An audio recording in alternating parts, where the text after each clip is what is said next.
One of my priorities on this channel is to be as fair as I possibly can.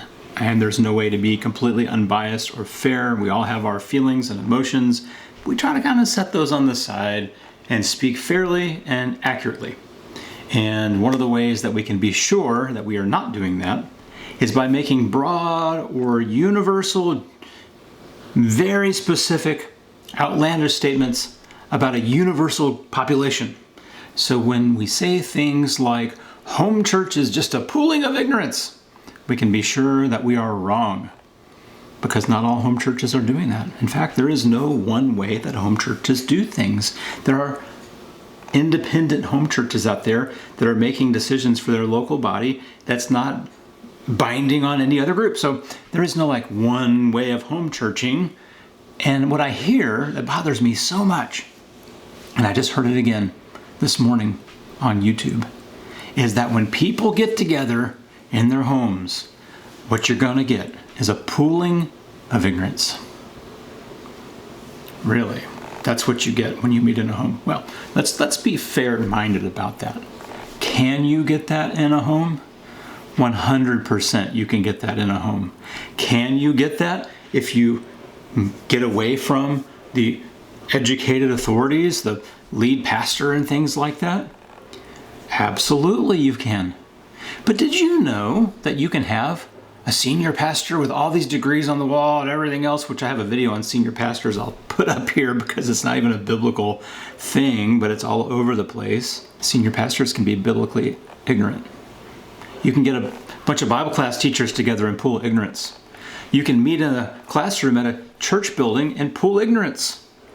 But all of a sudden, if you meet in the home, you can be sure that whatever's going on is a pooling of ignorance because you have left the magisterium, and you can be sure when you get out from under the authority of the magisterium that the Inquisition is going to come for you. They're going to make all kinds of accusations because you are not under the official dogma of the whatever group that somebody is a part of. I want us just to kind of unpack this pooling of ignorance thing so that we can just kind of stop talking about that, because I've seen it in the comments. I've talked to Tom Wadsworth, who many of you are familiar with. He's seen it in the comments, and he and I had this conversation about this. And I want to share some insights that he shared and some things that we kind of mutually agreed on in that conversation, because I thought it was very insightful, some things that he said about that. We talked about this idea. The video that I saw this morning that sparked it was a video by George Barna. And that really surprised me because he wrote this little red book called Pagan Christianity that many of you have read. And there's a whole chapter in there, chapter 2, on meeting in homes and church buildings, not being how the early church met. There's another chapter over in chapter 10 that talks about the 4 stages of theological education and how the early church didn't have any systems, but that they learned through experience. They learned through hands-on apprenticing and things like that. But then all of a sudden you have Barna, and I'm not going to play the clip here because I don't like copyright issues at all, but I'll put a link in the video description. And he's not talking about exactly home churches. He's talking about small groups. And he says that when you have small groups, basically you end up with shared ignorance.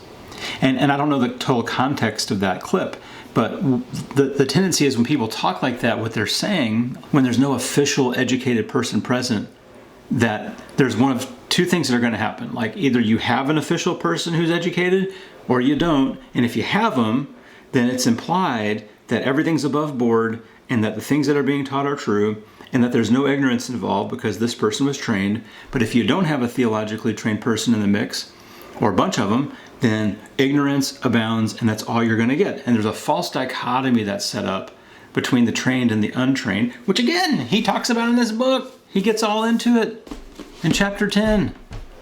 I mean, I should read some lines from chapter 10 in here for you. Christian education, swelling the cranium. Wow.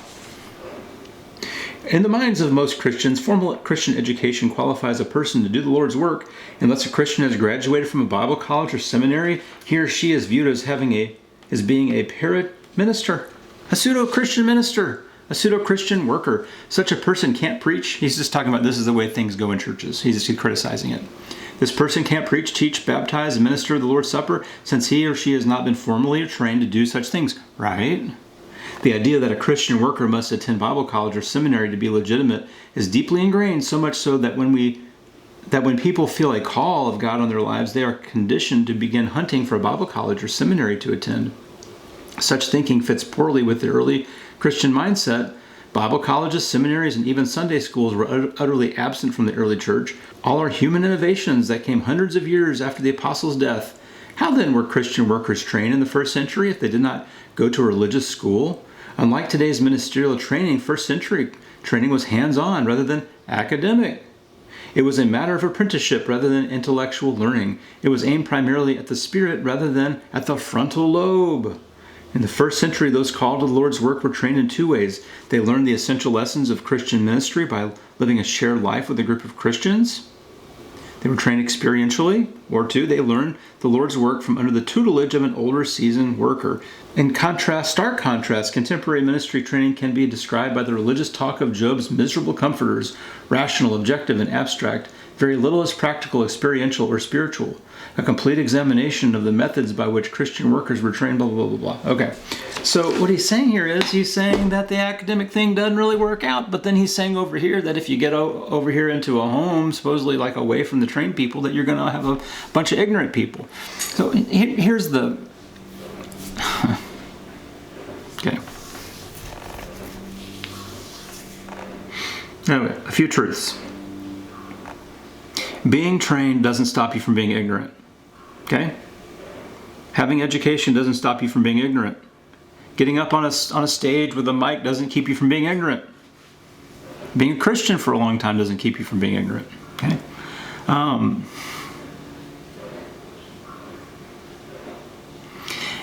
And here's the kicker.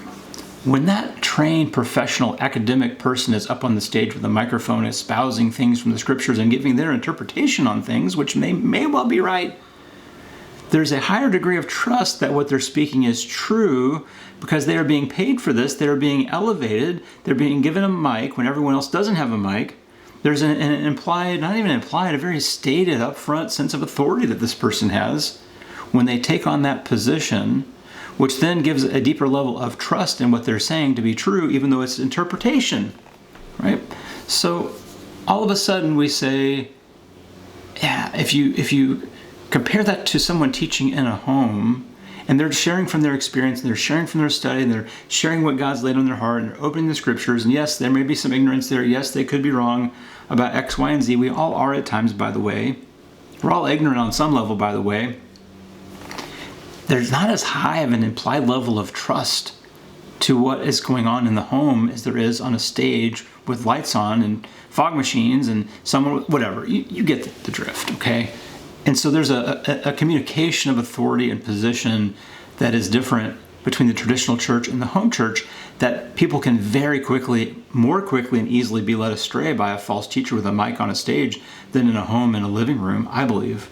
But here's the biggest issue here, okay? What you're saying is that, and I don't know that Barna is saying this, I don't know the context, okay? Again, try to be fair.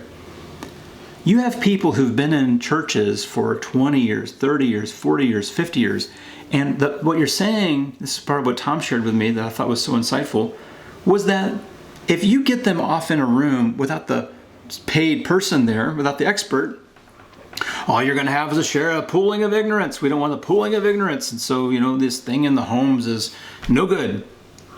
But what you're really saying is that the traditional church model left these people ignorant. Because it's what they were in for most of their lives. Maybe they've broken off, but they feel called to go into the home. And now all of a sudden we're just left with ignorance because no one is paid there to be an academic. What that really does is, if you truly believe that, you're really indicting the traditional church model, which is what discipled these people to be ignorant.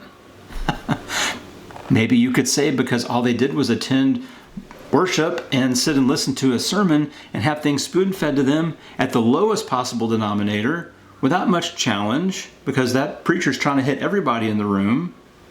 And there's no relationship much with the preacher. And that means there's no accountability or connection much with the preacher, which means the learning is going to be less.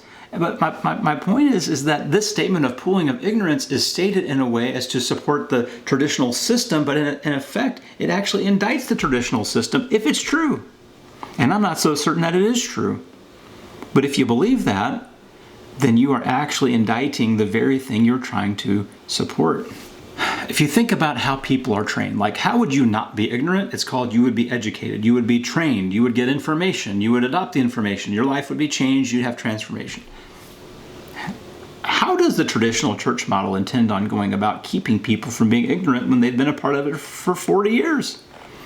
And the answer is, if you come and you attend and we know you were there, and for some churches, make sure you give a check, then no one will bother you.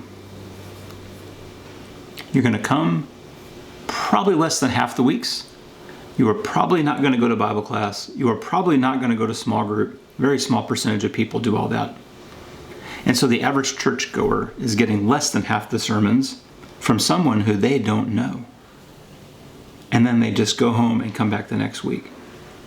Okay? And this is the thing we're saying would keep people from being ignorant. All right. With home gathering, how would we keep someone from being ignorant in the home gathering?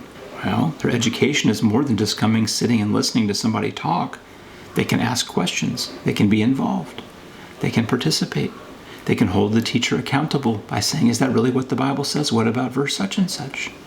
Now all of a sudden you have more ownership of your beliefs, and because you're able to question things, participate in a way that you will never happen when someone's up on the stage. That would be completely disruptive in the auditorium. We've been over that word. That's audit is to listen. Auditorium is the room. It's the listening room. It's not the participatorium, like I said to Tom the other day on the interview on his channel.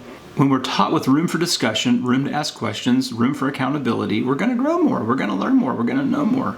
And dive into the scriptures. Find out what's really going on in a way that most people are not doing when they're just sitting listening to somebody spoon feed them sermons. You're also learning in relationship. You know that person teaching in your living room.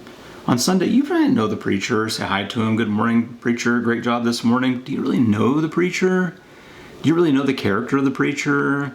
Do you really know what's going on in their life? Do you know their struggles? Well, you probably do in the home church. So I feel like there's also, again, once more accountability to the truth and to biblical instruction in the home church than in the traditional church model. So either way, in the home church, you participate at a deeper level, which means that your understanding and knowledge can go to a deeper level, more so than just someone just telling you things. So all this to say, are there home churches that have pooling of ignorance, shared ignorance? Yes, yeah, that's going to happen.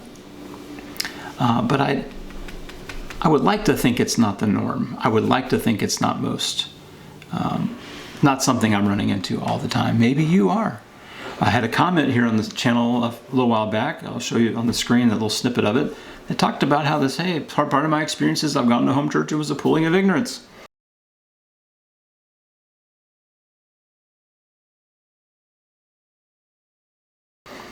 So it happens. I'm not going to bury my head in the sand and say home churches are perfect, home churches never have problems, they're always doing everything just right, and traditional church is always wrong in every way, shape, or form. No, that's not fair. That's not open-handed. That's not accurate. We're going to try to be objective, take our feelings out of it, look at this realistically. But that's what I'm asking you to do, to look at it realistically, to be fair about it. To not just say, well, I don't like that, therefore I'm going to find 10 reasons why to say it's bad and blah, blah, blah. It's like, no, let's not do that. Hey, if this has helped you, hit the like button, and I would love for you to subscribe. We're growing at a faster pace than ever here on the channel. So about to hit 13,000 subscribers, crazy. Praise God for that. I thank him because it all is from him, and we give him all the credit for this. And my hope is that this does some good in the world, and that it blesses you and it gives you some perspective to think about. And it also helps us to speak fairly and accurately about our brothers and sisters in Christ who may not be practicing things exactly the same we are. And sometimes it's hard to be objective and fair in our assessment of things. And I want to also be objective and fair when it comes to dealing with Barna. And I don't know the total context of what he was saying. I just know that what he is saying has some pretty serious implications if I'm hearing him correctly. So you watch the video of what he said. But before you do that, I'm going to put another video up on the screen about some of the shortcomings of home church. Like it, subscribe it, watch another one, and we will see you next time.